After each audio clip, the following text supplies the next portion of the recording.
Hi, out here in the open today, I'd like to read Little Tree Found, written by Troy Schmidt and illustrated by Rob Colley and Chuck Vollmer. This reading is to celebrate the very first tree that I, together with my husband, planted here in our garden just last week. You can see the tree behind me in the background. According to my Scottish son-in-law, the tree is a Platycladus, Aurea nana Dwarf, Ornamental Conifer. That's quite a mouthful. I'm calling her Nana for short.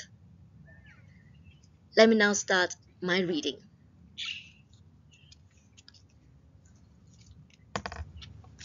Little Tree Found. Deep in the woods, where few people go, lived a young little tree that wanted to grow. The little tree looked to the heavens on high and longed to be tall, to see the world from the sky. He asked the tall trees, "Would you be my friend? Let's hang out sometime. Just let me know when." He greeted the animals that passed him by and tried to make friends with a cheerful hi. But no one talked back or seemed to care. Most just grunted like an angry old bear. Little Tree wondered what he should do to make a good friend, or three or two. Wrapped in its needles was a thin, sticky web, the home of a cranky old spider named Jeb. Old Jeb had once lived way up high in the trees. Little Tree begged him, "Be my friend, won't you please?" "What's the use?" Jeb said, letting out a huge sigh. "Trees come and go, no matter how hard you try. The little ones get lost in this world so big, you'll never be nothing but a tiny old twig. There has to be someone in the world who cares. There has to be someone who can hear my prayers." He looked up to the sky and hoped for much more, and reached out his branches until they were sore. Next day, Little Tree felt a tremble in the ground. Way off in the distance, he heard a strange sound. Maybe it's the friends that I prayed would soon come. But what he saw then made him frightened and numb. Men carried big tools and chopped down big trees, then threw them in trucks with the greatest of ease. Jeb pounced from his web, his 8 legs in high gear. "See you later, little tree, I'm out of here." They cut down the trees, both large and small, but yanked Little Tree from the ground, roots and all. They threw him in the back, with trees in a stack. Then his world went blurry and slowly pitch black. His senses returned, and Little Tree could see that this was a bad place indeed. The trees all around him shivered and shook. Little Tree closed his eyes, not wanting to look. Crackling and crashes and cries filled the air. The sounds shook his roots, gave him quite a scare. The smoke and the filth made him cough and wheeze. He longed for a breath of a cool forest breeze. "Where am I?" he wondered, his insides quite dry. "When will I see home? How did I get here and why? What is this awful place that fills me with fear?" Then down his branch rolled, not dew, but a tear.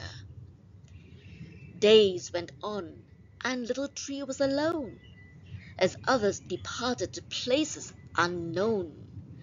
Lost and hurting, filled with worry and strife, he soon needed water, the water of life.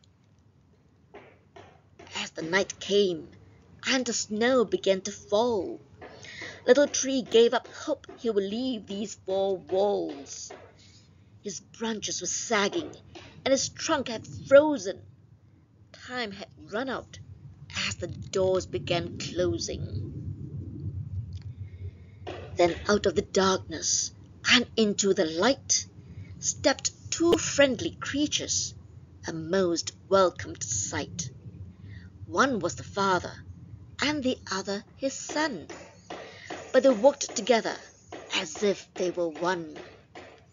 The owner said, "Sorry, not much left to buy. Just this one tiny tree about knee-high. He's small and dying, headed right for the trash, unless someone buys him. We take check or cash." Little Tree cried, "Take me home with you now. I give you my life, my branches I bow.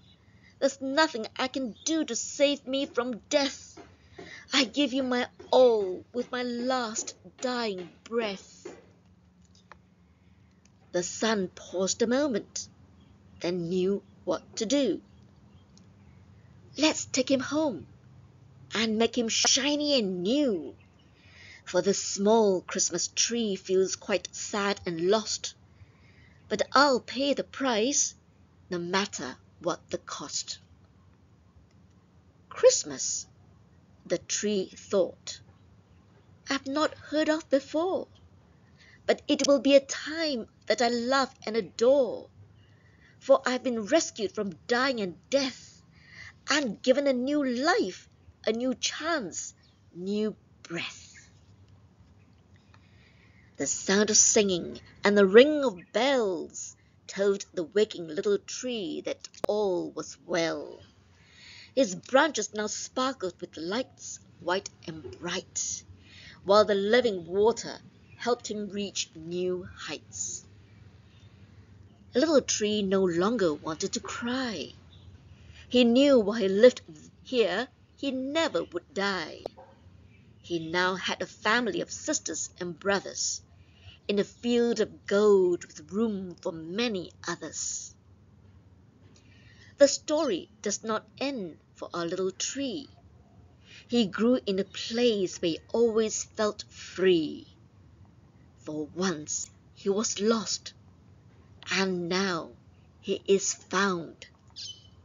He made his home where it's Christmas year-round. Little Tree Found. Thank you for listening.